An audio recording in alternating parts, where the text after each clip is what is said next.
안녕하세요. 배신의 장미입니다. 오늘의 사연 지금 시작합니다.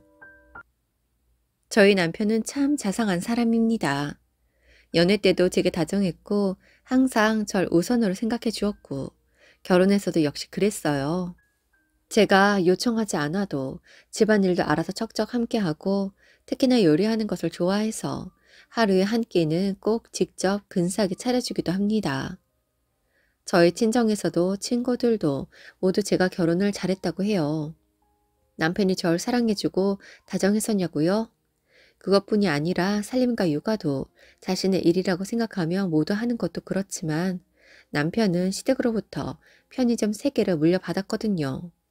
그렇다 보니 금전적으로도 여유로웠습니다. 그런 상황으로 남편은 우리의 결혼과 동시에 제게 퇴사를 권했기에 일을 그만두었습니다. 저도 제가 살림을 좋아하는 줄 몰랐어요. 그렇다고 잘한다는 건 아니지만 쓸고 닦고 치우고 정리하면 정돈되어가는 우리 집이 좋았고 서툴지만 사랑하는 사람을 위해 준비하는 한 끼 식사에 진심을 다했습니다. 남편의 편의점은 모두 서울에 있었는데 워낙 몫이 좋은 곳에 위치해 있다 보니 매일 아침 출근해 편의점 3곳을 관리하고 집에 오면 보통 오후 대여섯 시쯤 됩니다. 물론 그 사이사이 개인적인 볼일도 보고 운동도 하지만 거의 일정하게 매일의 루틴을 갖고 있었어요. 저희 부부에게는 아이가 셋 있습니다. 원래 저는 아이를 많이 낳고 싶었어요. 그런데 저보다 먼저 결혼한 친구들이 그러더라고요. 아이 한 명을 키우는 데에만 해도 돈이 엄청 많이 든다고요. 그러면서 둘만 낳아 키울 수 있어도 대단한 거라고 하기에 저도 막연히 상황 봐서 둘까지만 낳던지 해야겠다는 생각을 했었는데 남편과의 결혼 생활은 제가 꿈꾸던 다복한 가정을 이루기에 충분했습니다. 저희 친정과 저는 지극히 평범하였지만 시댁에선 저희를 무시하거나 함부로 대하지도 않았습니다. 주변에 보면 일찍 이혼을 하는 사람들도 있고 결혼 생활을 유지하고는 있지만 불행해 보이는 사람들도 있기도 하던데 저는 제 결혼 생활을 너무나 만족했습니다. 전 저희 가정이 정말 너무 행복하다고 생각했습니다. 아이들 셋 키우는 거 쉽지 않았지만 그래도 제 능력 안에서 케어할 수 있었고 남편이 사랑해주고 제 취미생활도 하고 지내니까요. 그런데 정말 예상치도 못하던 어느 날 우리 집에도 조금씩 바람이 불고 있었습니다. 어느 날 남편이 4번째 편의점을 오픈하려 한다고 하더라고요. 편의점을 하나 더? 지금도 3군데 관리하느라 힘들어하잖아. 그런데 신도시 안에 좋은 자리가 나왔더라고. 가격도 투자하기 좋은 금액이라서 계약해 버렸어. 뭐라고? 계약을 했다고? 아무리 금액이 괜찮아도 신도시면 비싸지 않을까? 아, 거기 지방이야. 그래서 수도권보다는 아무래도 훨씬 저렴하지. 뭐? 지방? 지금은 서울에 모두 있어도 모두 관리하다 보면 하루가 다 가는데 지방이면 어떻게 관리하려고? 지방은 주말에 다녀오면 될 것 같아. 주말에? 그러면 우리 여행이나 이런 건? 우리 주말이면 애들 데리고 다 같이 식사도 하러 나가고 했잖아. 자리 잡을 때까지만 좀 참아야지. 그 자리가 수익률이 괜찮은 곳이더라고. 좀 운영하다가 권리금 주고 넘기려는 거니까 이해해줘. 그래. 그런데 난 이걸 왜 당신한테 이해를 바라야 하는지 모르겠어. 우리 가족을 위한 결정인데 말이야. 그래, 알겠어. 처음 듣는 이야기이다 보니 나도 좀 당황스러워서 그런 게 있었어. 그렇게 얼마 뒤 남편은 지방의 한 신도시에 편의점을 오픈하였고 새롭게 오픈하기 위해 평일에도 주말에도 지방에 자주 내려가곤 했습니다. 그러면서 제게 서울에 있는 기존 3곳의 편의점을 매일같이 둘러보라고 하더라고요. 그런데 전 그 일을 해본 적이 없었어요. 가서 그냥 한 바퀴 둘러보고 오면 되는 거지. 아니면 이건 어떻고 저건 어떤지 살펴보고 직원들 근무 상황들은 어떻게 파악해야 하는지 다 알 수가 없었지요. 남편에게 물었지만 남편은 별거 없어. 매장마다 가서 직원들이 근무 잘 하고 있는지 보고 오고 폐기 상품 시간 맞춰서 잘 치워버리라고 하고 물품 들어오면 잘 정리해 두라고 하면 돼. 그러면서 진열 잘 되어 있는지 한 바퀴 둘러봐. 정리랑 청결 상태도 한번 보고 오고. 말은 쉬웠어요. 그냥 그렇게 보고 오면 되나 보다 싶었지만 막상 가서 보니 일들이 한눈에 들어오지 않았고 직원들도 어색하더라고요. 그렇게 새 곳을 돌다 보니 어느새 오후 4시가 다 되어갔습니다. 아이들이 어린이차를 타고 올 시간이라 부랴부랴 원에 전화를 해서 데리러 가겠다고 하고는 불이 나게 데리러 갔습니다. 그간 남편이 매장 관리를 하고 왔다고 하면 그런가 보다. 직원들이 있으니 남편은 별로 힘들 건 없겠지 싶었는데 제가 막상 해보니 별것 아닌 것 같은 일들도 결국엔 다 손이 가고 시간이 가고 힘든 일이더군요. 새삼 남편이 대단하다고 느껴졌어요. 처음에 편의점 사오러 지방에 오갈 땐 남편이 며칠에 한 번씩 당일로 왔다 갔다 했었어요. 그런데 언제인가부터 한 번 내려가면 하루 이틀씩 있다가 오는 거예요. 그래서 자기야, 이번에도 가서 자고 올 거야? 그래야 할 것 같아. 그럴 일이 있어? 아직 오픈도 전인데. 인테리어 때문에 그래? 당신이 생각하는 것보다 신경 쓸 게 많아. 그리고 내가 자리 잡은 1단지 쪽 말고 3단지 쪽도 괜찮아서 거기에도 하나 오픈할까 싶어. 거기에다가 또? 생각보다 그쪽 지역이 더 괜찮더라고. 한 3년 잘 키워서 권리금 받고 넘기면 한 군데서 권리금 3천만 원만 받아봐. 그간 수익에 권리금까지 안 할 이유가 없는 거야. 아, 그래도 우리 지금도 부족하지 않잖아. 현재 안주하면 발전하지 못해. 그래. 그런데 내가 애들 챙기면서 매장을 매일 관리하려니 이게 보통 일이 아니야. 애들도 매일 어린이집에 대여섯 시까지 방치되고. 그래. 그게 문제겠구나. 그러면 이건 어때? 장인어른 은퇴해서 쉬고 계시잖아. 내가 장인어른 월급 챙겨 드릴 테니까 관리 좀 부탁드려도 될까? 아빠한테? 어떨 것 같아? 글쎄, 아빠한테 물어봐야 할 것 같아. 내가 직접 여쭤볼게. 우리 아버지도 아버지 편의점 2개 관리하시잖아. 장인 어른도 충분히 하실 수 있으실 거야. 내가 월급은 섭섭하지 않게 챙겨드릴게. 남편은 저희 아빠에게 편의점 관리를 부탁했고 아빠는 저희 남편과 함께 편의점 관리를 몇 번 해보시더니 저의 가정을 위한 일이니 흔쾌히 해주시겠다고 하며 서울에 있는 편의점을 관리해 주셨습니다. 그렇게 남편은 본격적으로 지방의 신도시로 갔고 그곳에도 편의점을 3호점까지 내었습니다. 사실 결혼하기 전까지 저도 편의점 사업이 이렇게 남는지 몰랐어요. 남편이 소유한 편의점이 주거 밀집 지역, 유동인구가 많은 곳, 학교 밀집 지역에 각각 위치하다 보니 매출이 좋을 수밖에 없더라고요. 그런데 남편이 지방의 신도시에 가보니 아무래도 베드타운이긴 하지만 아파트들이 단지마다 밀집되어 있기도 하고 몇 개 단지 사이마다 초중고가 모여 있다 보니 편의점 자리로 수익이 보였나 보더라고요. 4호점을 오픈하러 내려간 남편은 4호점에 오픈하던 중 5호점과 6호점도 계약을 했고 순차적으로 모두 오픈을 하였습니다. 그런데 생각을 해보세요. 서울에 있는 1, 2, 3호점을 관리할 때도 매일 아침에 나가서 저녁에 들어왔는데 지방에도 총 3개 지점이 있으니 남편이 집으로 올라올 수가 있었을까요? 어쩌다 보니 우리 가족은 이산 가족이 되고 말았습니다. 저도 저이지만 아이들도 아빠를 찾는데 우리가 꼭 이렇게까지 하고 살아야 하나 싶더라고요. 자기야, 돈 많이 버는 것도 좋은데 우리 가족이 와야 되고 있는 것 같지 않아? 내가 한 말 잊었어. 3년이야. 딱 3년만 지나면 애들 키울 돈 충분히 모을 수 있어. 우리 지금도 충분하잖아. 더 벌 수 있는데 이렇게 좋은 자를 보고도 모른 척 하라고? 내가 누구한테 손을 벌릴 것도 아니고 내 돈으로 내가 하는 건데 다른 사람도 아니고 당신이 날 지지해주지 않으면 내가 기운 빠져서 돈 벌겠어?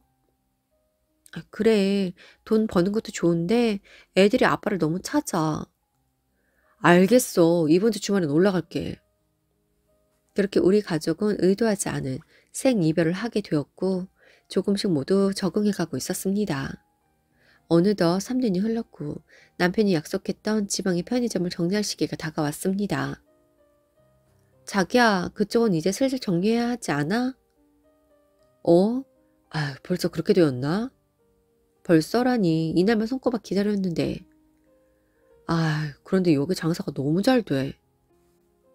그래서 아니면 관리인을 더 아니면 서울에 있는 편의점을 아빠가 관리해주고 계시니 우리가 그리로 내려가도 되고 거기 신도시라서 살기 좋다며.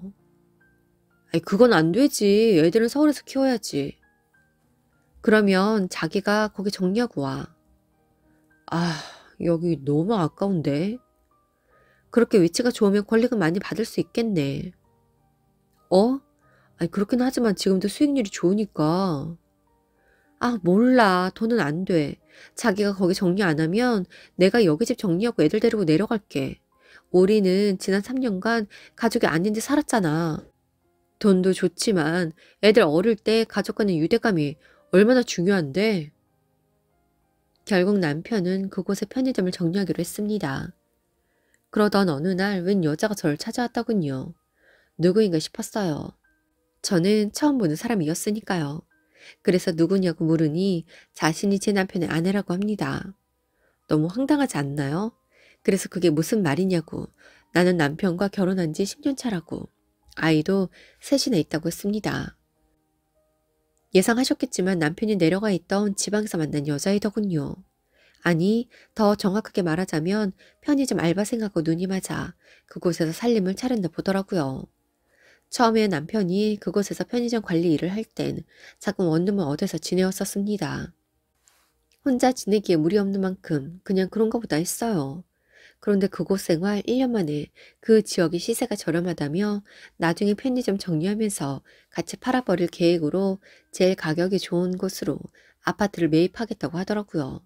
그래서 굳이 그렇게까지 할 필요가 있겠냐고 했는데 워낙 편의점도 집도 촉이 잘 맞는 사람이기도 하고 제가 말려도 하고 싶으면 하는 사람이다 보니 결국엔 그 집을 사더라고요. 아마도 그 즈음에 이 여자와 살림을 차린 듯 싶더군요. 그 여자는 아이도 낳았다고 합니다. 그거 아세요? 너무 어이가 없고 황당하면 화도 안 나더라고요. 그냥 대체 지금 이게 무슨 상황인가 싶기만 하고 내가 지금 이 여자의 머리채를 잡아야 하는지 화를 내고 내쫓아야 하는지 판단이 서질 않았습니다.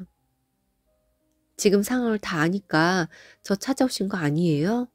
제가 엄연히 아내인 걸 알면서 그쪽이 제 남편의 아내라면서 절 찾아온 이유가 뭐예요? 뭐겠어요. 이혼해 주세요. 서울에 있는 그 집이랑 애들 언니가 데리고 가세요. 전 오빠만 있으면 돼요. 상간녀가 뻔뻔하게 할 말은 아닌 것 같은데요. 뭐라고요? 상간녀? 그러면 정실 부인이라도 되는 줄 알았어요? 저도 몰랐어요. 아이 낳을 때가 되어서 혼인신고 하자니까 오빠가 안 된다면서 말해서 그때 알게 된 거예요. 아, 내가 지금 그쪽이랑 할 말은 없는 것 같으니 그만 가보세요. 언니, 저랑 이야기를... 아니요. 저는 그 사람이랑 먼저 이야기를 해봐야 할 것 같아요. 이야기를 듣다 보니 그 여자도 피해자이긴 하더라고요. 그로부터 며칠 뒤 생각의 정리가 어느 정도 끝났기에 아이들을 친정에 맡기고 그 지역으로 내려갔습니다. 시간을 끌 것도 없이 단판을 지어야 했으니까요. 날 얼마나 완벽하게 속이고 싶었으면 둘이 사는 집에서 자신 혼자 지낸다며 주소 메모며 다 오픈한 건지. 제가 가니 그 여자가 드디어 왔냐고 헤어져 주러 온 거냐며 절 반기더군요. 뒤이어 방에서 나오던 남편은 절 보고 사색이 되는데 죄를 지은 걸 알긴 아나 봅니다. 결론부터 말하자면 이혼하자고 했습니다. 저런 더러운 인간이랑 더 이상 같이 못 사는 거 너무나 당연하고 저런 인간에게서 내 아이들이 뭘 보고 배울 게 있을까 싶었거든요. 늦게 배운 도둑질이 무섭다고 고등학생 때부터 7년을 첫사랑으로 만나서 결혼한 우리인데 그간의 세월이 우스카리만치 젊은 여자에게 빠져버린 남편에게 배신감이 물밀듯 밀려왔습니다. 그래서 남편의 뺨을 있는 대로 후려쳤습니다. 한 대로는 성에도 안 차더라고요. 그래서 한 대 더 때렸어요. 그런 저의 모습에 그 여자는 어머, 언니 우리 오빠한테 뭐 하는 거예요? 우리 오빠? 네 오빠 얘기 이전에 아직은 내 남편이야. 언니, 오빠, 괜찮아? 괜찮은 거야? 야, 그리고 내가 왜 네 언니야? 그리고 우리 오빠? 그래, 오빠 소리 들으니 좋았어? 그래서 연애까지 17년을 함께한 나도 있고 우리 애들도 다 잊은 거야? 그래서 여기서 이러고 있는 거야? 자기야, 그게 아니고 뭐. 저 여자 사이에서 애까지 낳아놓고 할 말이 있니? 하, 이혼해주라. 뭐? 이혼? 다시 온다고 해도 받아줄 생각이 없긴 했는데 결국 저 여자를 선택한다는 거네? 우리 아들들은 그래도 좀 컸지만 여기 딸은 아직 내 호적에 올라와 보지도 못하고 서류상 나물을 지내고 있는데 이건 아니잖아. 아이고, 눈물겨운 부성애네. 그래서 우리 애들은 모른 척하니? 됐어. 말싸움하려고 온 거 아니야. 이혼해. 이혼하고 친권 양육권 다 포기해. 여기 토끼 같은 마누라랑 딸 있으니 우리 아들들에 관해선 다 포기해도 되잖아? 그리고 나머지 재산 분할과 양육비 등은 변호사 통해서 소송할 테니 그렇게 알고. 아, 당신 우리 아빠 월급 제대로 안 준 적 많더라? 돈도 많이 벌면서 장인어른을 갖고 노니? 그거 알지? 근로계약서 안 쓰면 안 되는 거. 아빠 앞으로 퇴직금은 적립해놨니? 아무튼 그 부분들도 다 걸고 넘어질 거니까 그렇게 알아. 날 배신하는 대가가 어떤 건지 똑똑히 보여줄게. 그리고 너, 물론 처음은 너도 아무것도 모른 채 시작했는지 모르겠지만 결국엔 이 사람이 선택한 건 너야.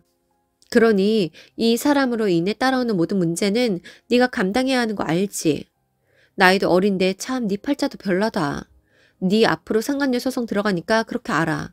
이 언니가 착해서 미리 말해주는 거니까 네 돈이든 저 인간 돈이든 미리 준비해놔.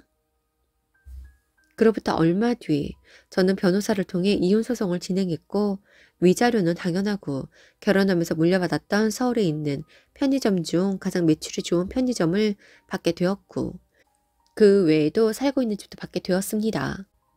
그리고 재산도 좀 나눠받게 되었고 남편과 상간녀에게서 위자료도 각각 3천만 원씩 받게 되었습니다. 아이들에 대한 친권 양육권도 저에게 모두 주어졌고요. 매월 새 아이들에 대한 양육비도 받아내게 되었지요. 솔직히 아직까지 마음이 괜찮지는 않아요. 자다가도 벌떡벌떡 일어날 만큼 분노가 치밀기도 하는데 아이들을 위해서라도 빨리 평정심을 되찾으려고 심리상담센터도 다니고 있답니다. 얼마 전까지 전 첫사랑이 성공한 여자, 남편 덕에 여유롭게 사는 여자였는데 지금은 아들 셋 데리고 사는 이혼녀가 되었네요. 하지만 괜찮습니다. 애들 데리고 살 만큼 재산 확보했고 아직 나이가 젊으니 처절하지 않고 앞으로의 삶을 그 누구보다 잘 살아내려고 합니다. 오늘도 함께 해주셔서 감사합니다. 지금까지 배신의 장미였습니다.